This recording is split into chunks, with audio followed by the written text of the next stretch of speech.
Have you ever caught yourself imagining a conversation that never actually happened? Maybe you're in the shower, walking alone, or lying in bed at night, and suddenly your mind creates a completely detailed scene. You're arguing with someone, explaining something perfectly, or imagining a future moment where everything finally goes right. The strange end of real. You might feel excitement, anger, anxiety, or even relief from a conversation that exists only in your head. And if you do this often, you might have wondered this at some point. Why do I keep imagining scenarios that never happen? Well, psychologically, this behavior is actually far more common than people think. But it's not just random imagination. In many cases, it's your brain trying to solve something deeper. People who imagine fake scenarios often do it automatically. You're walking somewhere, and suddenly you're imagining explaining something to someone. Or maybe you replay a situation from earlier in the day. Except this time, in your imagination you say the perfect thing, the perfect response, the perfect comeback. Sometimes you imagine success, recognition, future achievements. Other times it's the opposite. Your mind creates worst-case scenarios about things that haven't even happened yet.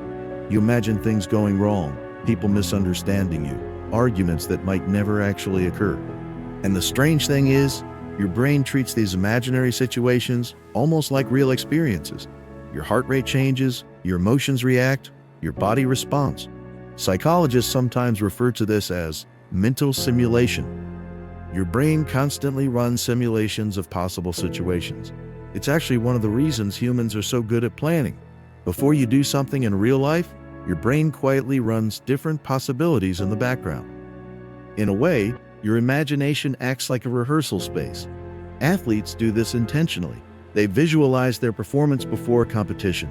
Public speakers imagine their speech before stepping on stage. But for many people, the simulation system becomes active even when it's not necessary. And that's where those imaginary scenarios start appearing throughout the day. But there's another layer most people don't notice. Because people who frequently imagine fake scenarios usually aren't doing it just for entertainment. Their mind is trying to resolve something emotionally. Sometimes it's unfinished conversations. Sometimes it's anxiety about the future. And sometimes it's a quiet desire for control. We'll come back to that idea in a moment. Because once you notice this pattern, you start to understand why certain people imagine scenarios much more often than others. Not all imagined scenarios are the same. Psychologists often notice three common patterns. The first is argument scenarios. This is where someone imagines explaining themselves, defending their point, or winning an argument. Usually, it's a conversation they wished had gone differently. The second type is future success scenarios. This is where people imagine achieving something important, like getting recognition or proving themselves. These scenarios can feel motivating, but they can also become a form of mental escape. And the third type is worst-case scenarios. This is where the mind imagines negative outcomes before they even happen. What if they misunderstand me? What if I fail? What if everything goes wrong? Your brain starts preparing responses to situations that might never occur. But remember the deeper reason we mentioned earlier. This is where it becomes clearer. People who imagine fake scenarios often have one thing in common. They spend a lot of time thinking about how others perceive them. Not necessarily because they want attention, but because their brain is constantly analyzing social situations. So the brain creates imaginary conversations as a way to process those interactions. It's like your mind is constantly practicing for social situations.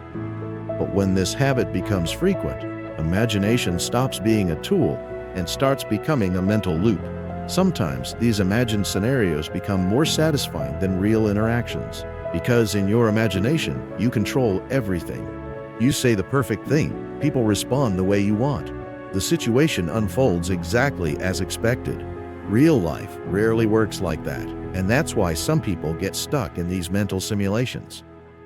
Not because they want to avoid reality, but because imagination offers a version of events where things make sense, where responses are clear and outcomes feel predictable. But here's the interesting psychological shift. Imagination itself isn't the problem. In fact, imagination is one of the brain's most powerful tools. It helps humans plan, create, solve problems, and prepare for challenges. The issue only appears when imagination replaces action, because real growth happens in reality, not in simulations. So, if you're someone who often imagines fake scenarios, it doesn't mean something is wrong with you. In many cases, it simply means your brain is highly active in processing possibilities. You're mentally rehearsing, analyzing, trying to understand the world around you. The key is recognizing when imagination is helping you prepare and when it's quietly turning into a place to hide. Because the mind is incredibly good at creating stories. But the most important experiences in your life will always happen outside of them. In the real conversations, the real moments, the ones your imagination can never fully predict.